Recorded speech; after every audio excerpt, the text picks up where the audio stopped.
क्रिस्का recording studio Ekangar सराय।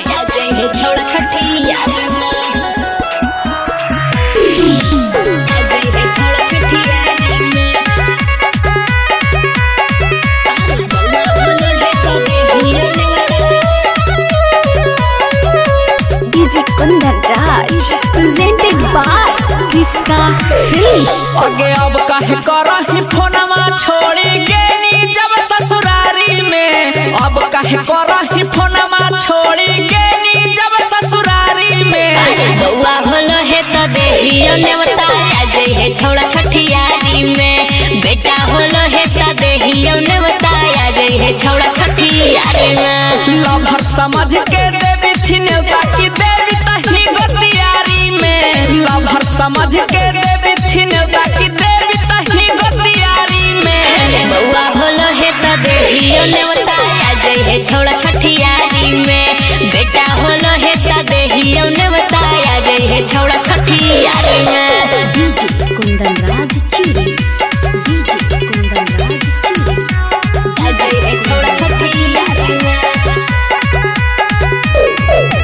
बउआ होलो है तो देहियो ने बताया जे है छोड़ा छठियारी में, बेटा होलो है तो देहियो ने बताया जे है छोड़ा छठियारी में। आगे गेलो जन्म बड़ी जल्दी गे मालवा, शादी के नहीं होलो एको सालवा। कोई नहीं हल प्यार छोड़ा बोरे हो फलवा, तोरे नियन मिल हको सकलवा।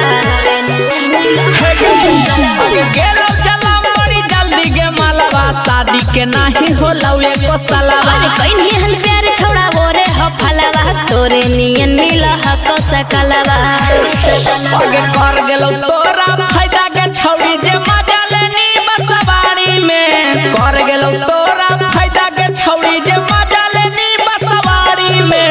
बेटा होलो है तो देहियो ने बताया जे ये छोड़ा छठियारी में, बउआ होलो है तो देहियो ने बताया जे ये छोड़ा छठियारी में।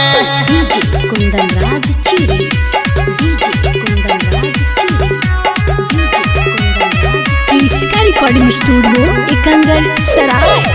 बउआ होलो है तो देहियो ने बताया जे ये छोड़ा छठियारी में, बेटा होलो है तो देहियो ने बताया जे ये छोड़ा छठियारी में। आगे कौची लइयो बेटा हम टू नमुनावा लइयो खेलौना की लइयो झुना झुना। अरे खाली हाथे यहाँ राजा रोशनवा, देख लेबो तोरा जुड़ा जैतो मनवा।